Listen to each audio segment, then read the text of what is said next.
Provérbios 12, capítulo 28, diz: Na vereda da justiça está a vida, e no caminho da sua carreira não há morte. A vereda da justiça é o caminho traçado pela Santa Palavra de Deus. Quando nós trilhamos essa vereda, nós nos mantemos em comunhão constante com o Pai. E se permanecermos firmes naquilo que Deus nos revela, jamais vamos nos afastar dele.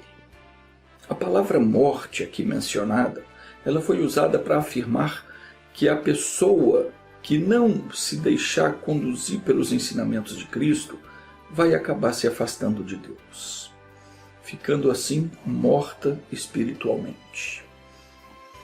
Do mesmo jeito que um morto não tem voz, a pessoa que não vive em comunhão com o Pai não tem a sua oração ouvida no mundo espiritual.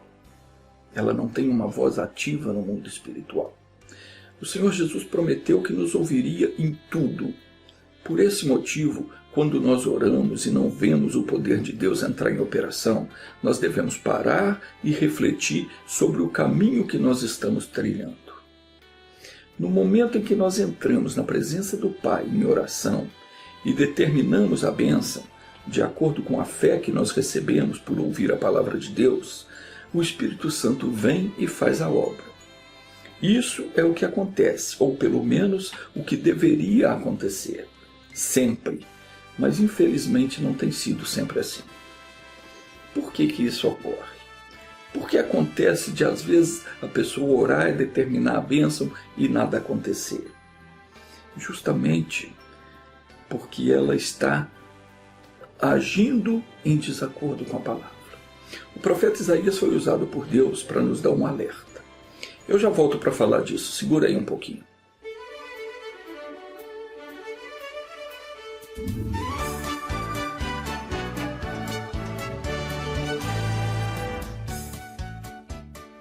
De acordo com as Sagradas Escrituras, em Isaías 59, versículo 2, diz o seguinte: As nossas iniquidades fazem separação entre nós e o nosso Deus, e os nossos pecados encobrem o seu rosto de nós, para que não nos ouça.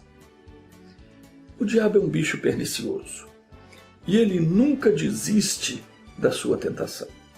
Ele usa todos os meios para nos tentar e nos afastar do caminho de Deus.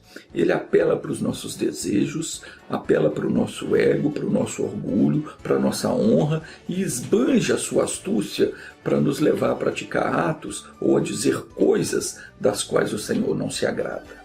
E quando nós nos deixamos levar pelas suas ofertas pecaminosas e aceitamos fazer uso de qualquer prerrogativa que ele nos apresenta, e ele sabe bem como nos convencer, sempre com aquele jeitinho de que isso não tem problema, que Deus não importa com isso, eu preciso disso e por aí vai. Quando nós fazemos isso, nós desobedecemos a Deus. E nós sujamos as nossas vestes no mundo espiritual. Nós nos comportamos como bobos, agimos como aquela que adultera. Comemos, lavamos a nossa boca e dizemos não cometi mal nenhum. Depois, quando a coisa aperta para o nosso lado, então nós corremos para Deus e queremos que Ele nos ouça e nos abençoe. Louvado seja Deus que é infinito em misericórdia. Se verdadeiramente nós nos arrependermos dos nossos erros e confessarmos o nosso pecado, Ele nos perdoa. Afinal, foi Ele quem disse, em 2 Crônicas 7,14, se o meu povo, que se chama pelo meu nome, se humilhar e orar e buscar a minha face e se converter dos seus maus caminhos, então eu ouvirei dos céus, perdoarei os seus pecados e sararei a sua terra. Mas veja bem, aqui tem uma condição. Ele disse, se o meu povo se humilhar diante de Deus e orar e buscar a face dele e se converter dos maus caminhos. O que é converter? Converter é dar meia volta e voltar pelo caminho certo. Se você está andando para um lado. Vamos supor que você quer ir para Belo Horizonte. Você está seguindo numa direção errada, você está seguindo em direção ao Rio. Então você tem que se converter, você tem que buscar um retorno, fazer a conversão e pegar o caminho oposto. Isso é converter.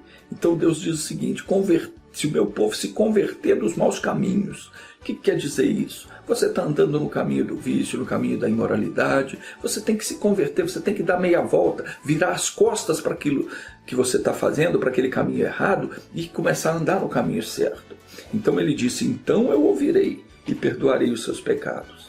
Mas se não converter, se não virar as costas para a coisa errada que está sendo feito e não tomar uma decisão de andar no caminho certo, não tem como Deus ouvir. Não tem como Deus te perdoar. Se você continuar no erro, você não vai poder contar com a proteção de Deus. Mas não é só isso. Dentre outras razões que podem impedir a ação de Deus na nossa vida, está a seguinte advertência feita em 1 de João, no capítulo 2, versículo 4. Ele diz o seguinte: aquele que diz, eu conheço-o, e não guarda os seus mandamentos, é mentiroso, e nele não está a verdade. Quase todas as pessoas religiosas pensam que conhecem a Deus, e muitos afirmam que sim, quando na verdade não o conhecem.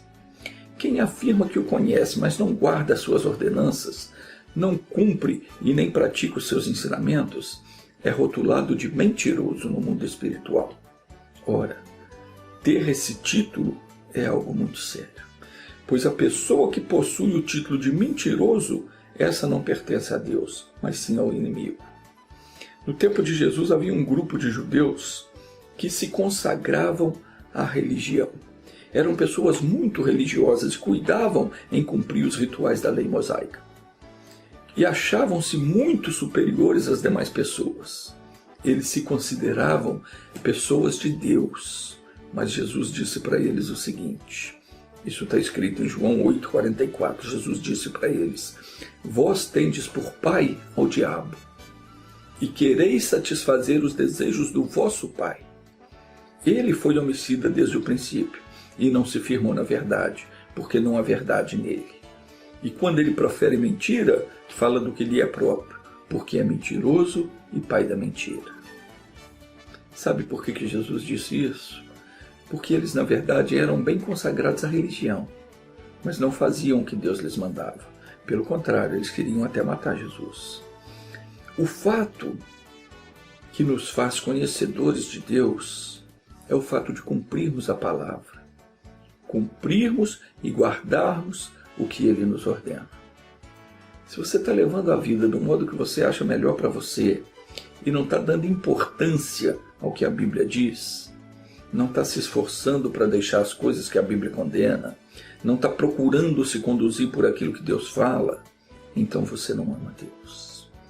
Porque Jesus disse em João 14,21, aquele que tem os meus mandamentos e os guarda, esse é o que me ama. Se você não obedece o que ele diz, é porque você não ama.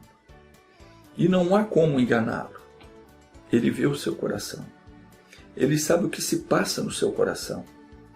Quando a gente ama alguém, esse alguém se torna o que há de mais importante para nós. Esse alguém passa a ser o primeiro plano em nossa vida. Tudo quanto nós vamos fazer, primeiro a gente procura ver se vai agradar a pessoa amada. Se sabemos que o que vamos fazer não vai agradar, então nós deixamos de fazer. Assim também é quando alguém ama a Deus. Quando amamos a Deus, Ele passa a ser o primeiro em nossas vidas. Ele se torna o nosso prazer. Nós queremos estar o tempo todo na presença dEle e passamos a querer agradá-lo em tudo. Se esse ainda não é o sentimento que impera no seu coração, você ainda não o ama. Amar a Deus não quer dizer que você tem que se tornar uma pessoa fanática. Fanatismo não tem nada a ver com Deus. É coisa do demônio. A pessoa que ama a Deus, ela é uma pessoa normal como todas as outras. A única diferença é que ela não se deixa levar pelos desejos da carne para viver em pecado. Pelo contrário, ela procura ter uma vida santa, isso é, separada do pecado, e o seu prazer é agir de acordo com a palavra de Deus. E Jesus disse mais. Ele disse, aquele que me ama será amado do meu Pai, e eu o amarei. Quer dizer então que Jesus e o Pai só ama aos que lhe amam? Não, não é assim. Deus ama todos nós, independente do nosso amor por Ele. Ele provou o seu amor para conosco, conforme está escrito em Romanos 5,8, dizendo o seguinte: mas Deus prova o seu amor para conosco em que, quando éramos ainda pecadores, Cristo morreu por nós. Então saiba de uma coisa, Deus te ama e vai te amar sempre. Mas Jesus falou que somente aqueles que o amarem veriam a manifestação dele e do Pai. Vamos ler de novo o que diz João 14:21. Aquele que tem os meus mandamentos e os guarda, esse é o que me ama. E aquele que me ama será amado do meu Pai. E eu o amarei, e me manifestarei a ele. Aí está o segredo. O que é ver a manifestação de Deus na nossa vida? É ver a resposta para a nossa oração. Quando nós amamos a Deus, Ele se manifesta a nós.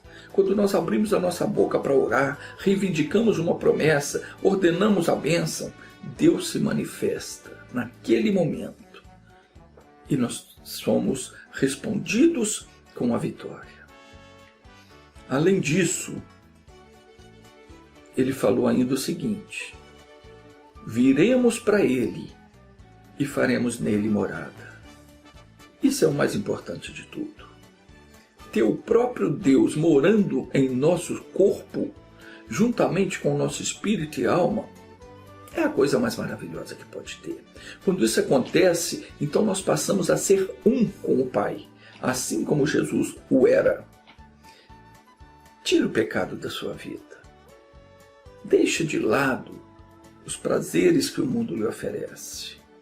Porque diz a Escritura que, em 1 de João, capítulo 2, versículo 16, diz que tudo que há no mundo, a concupiscência da carne, a concupiscência dos olhos e a soberba da vida, não vem de Deus, é do mundo. E o mundo passa, e a sua concupiscência, mas aquele que faz a vontade de Deus permanece para sempre. Concupiscência significa um desejo incontido, descontrolado, aquele desejo que você não consegue resistir. Você sabe o que é que tem te dominado. Aquela vontade que você não consegue conter e acaba por fazer. Pode ser um vício, pode ser uma coisa imoral, pode ser um simples descontrole emocional. Você briga por qualquer coisa, fica nervoso, grita, xinga. Fuja disso. Honre a Deus em todos os seus caminhos. Pois ele disse em 1 Samuel, capítulo 2, versículo 30, aos que me honram, eu honrarei.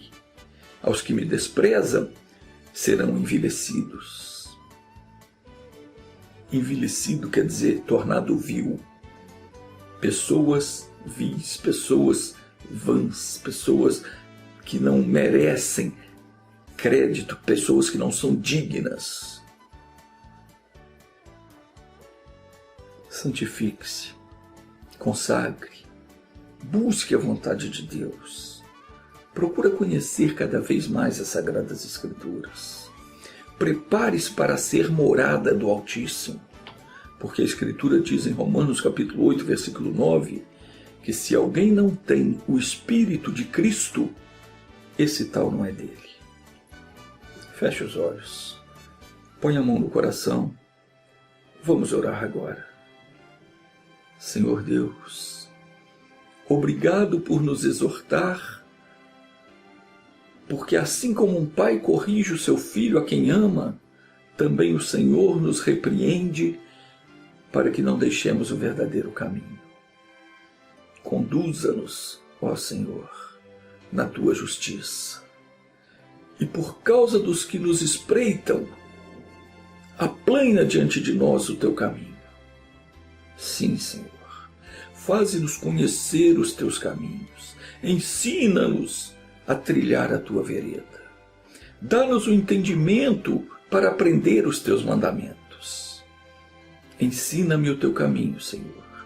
Guia-me pelas veredas dos justos, e deste modo eu estarei protegido daqueles que perseguem a minha alma. Revela-me, Senhor, o teu caminho para que eu o diga a todos e para que eu siga o Senhor em fidelidade. Orienta o meu coração para que eu tema o teu nome. Agora, meu Deus, envia o teu poder sobre a vida dessa pessoa que está me assistindo e faça descer fogo santo sobre os espíritos que estão trazendo essa pessoa presa nos vícios, na dúvida, na mentira, na imoralidade, ainda que somente no pensamento. Pai, em nome de Jesus, eu amarro o espírito maligno que está agindo na mente e no corpo dessa pessoa.